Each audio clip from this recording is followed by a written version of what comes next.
Die Geschichte von Malifaux.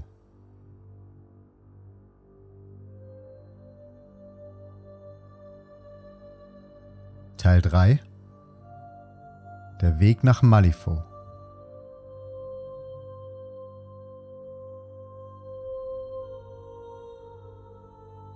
Tausende von Soldaten wurden entsandt und gingen um den neu geöffneten Riss in der Realität in Stellung. Die Gilde befürchtete, dass wer oder was auch immer der ersten Kolonie in Malifaux ein Ende bereitet hatte, sich nun seinen Weg in die alte Welt bahnen könnte. Einen vollen Monat lang harrten die Streitkräfte der Erde vor dem Tor aus, doch nichts kam hindurch. Also entschloss man sich dazu, eine schwer bewaffnete Expedition zusammenzustellen. Zum ersten Mal seit über 100 Jahren setzten Menschen wieder einen Fuß nach Malifaux. Sie fanden die Stadt verlassen vor. Hier und da waren Spuren von Kämpfen zu sehen. Manche waren alt, andere schienen jedoch ganz frisch zu sein. Und doch fanden die Männer und Frauen der Expedition keine Opfer der Kämpfe. In der gesamten Stadt entdeckten sie nicht eine einzige Leiche.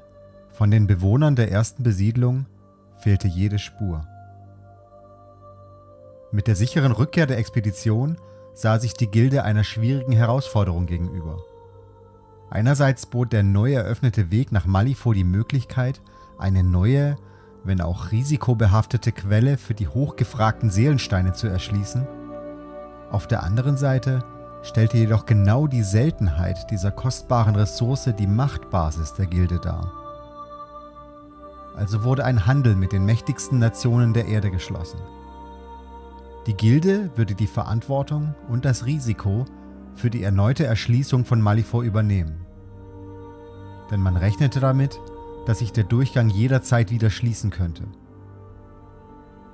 Im Gegenzug erhielt die Gilde die Kontrolle über die Förderung der Seelensteine und deren Fluss von Malifaux zur alten Welt. Die zweite Besiedlung von Malifaux konnte beginnen. Doch wo der erste Versuch sich aus Menschen gebildet hatte, die voller Idealismus nach Reichtum und einem besseren Leben in der neuen Welt strebten, zog der zweite Anlauf einen ganz anderen Schlag Mensch an.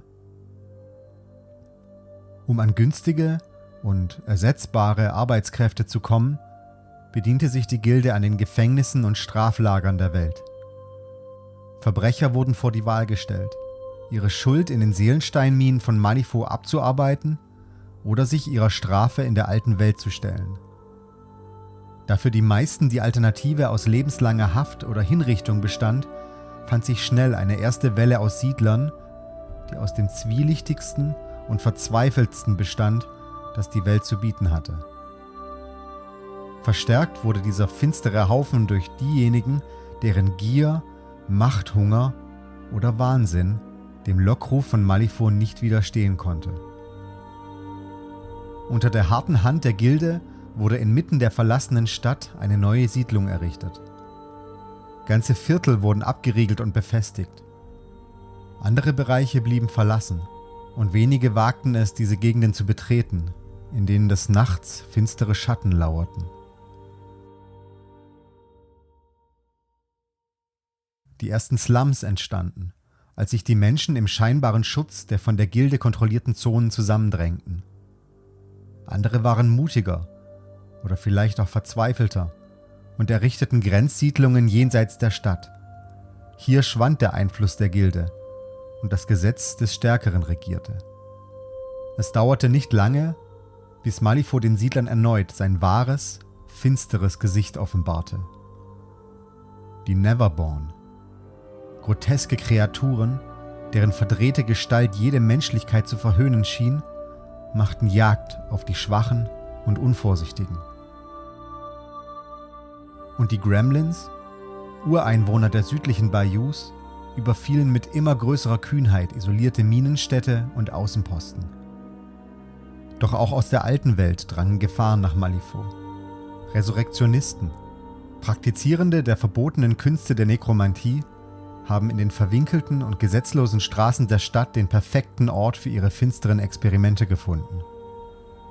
Immer größere Teile der arbeitenden Bevölkerung werden von der Gewerkschaft der Minenarbeiter und Dampfschlosser kontrolliert, deren Anführer enge Verbindungen zu den Arkanisten pflegen, magischen Terroristen, die der Vorherrschaft der Gilde ein Ende bereiten wollen.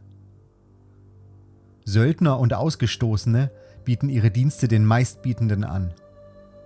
Und in den Cafés und Bars der Stadt wird von einer schattenhaften Organisation gemunkelt, die schon viele Regierungen der alten Welt unterwandert hat und nun in Malifaux Fuß fassen will. Den Ten Thunders. All diese Parteien verfolgen ihre ganz eigenen Ziele. Manche streben nach Macht, andere nach Reichtum, Unabhängigkeit oder der Verteidigung ihrer Heimat. Doch in einer Erkenntnis sind sie sich alle einig. Schlimme Dinge passieren in Malifaux.